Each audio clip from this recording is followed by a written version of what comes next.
The man I would like to be Speaker of the House is Hakeem Jeffries.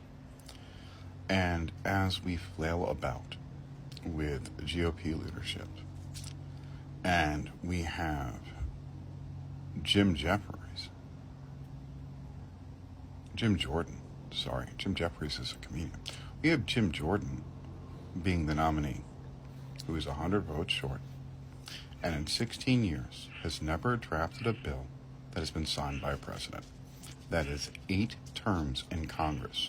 He has never drafted a bill that has been signed by the president, which means he has been there for 16 years without doing his job for the people of Ohio.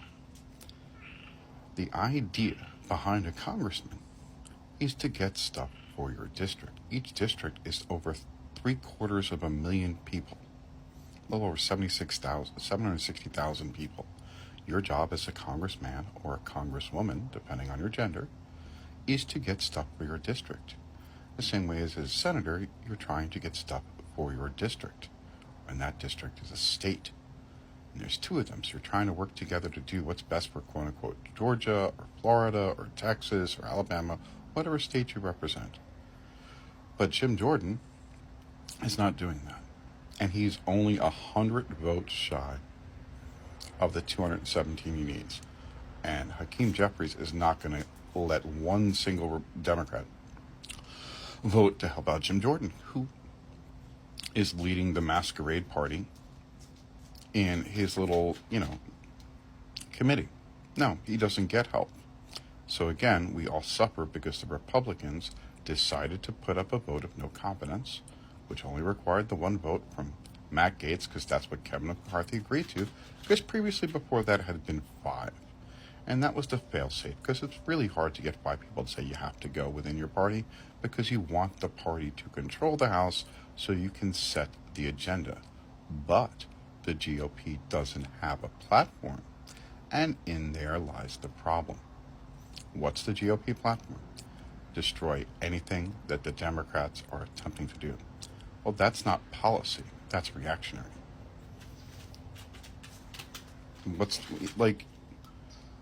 I think that the Democrats aren't doing enough good press about what they're doing, especially with the Infrastructure Act, especially with the amount of jobs that were created.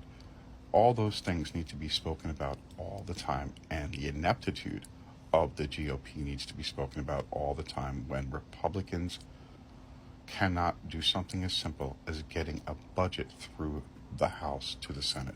The Senate's done. It's the House that's holding it up. And there's the problem. We have allies that are going to need money. And I know the Republicans don't want money to go to Ukraine, but it's going to go. And if you don't think Joe Biden's going to figure out a way, you're out of your mind. It's going to happen. He can just order tanks there. Or drop off troops. I don't want troops to go to Ukraine, but he could do that. He's the president. So we have a very, very big problem. We really do. And the GOP is a fundamental part of it. It's pretty much the problem. When you attack people's ability to vote, ability to control their body, their ability to marry and love whoever they like, you're not helping out Americans. You're retarding our society. And I mean that in the true sense of the word, bringing it back. For your children, for women in your life, for democracy as you know it, please vote true and vote blue.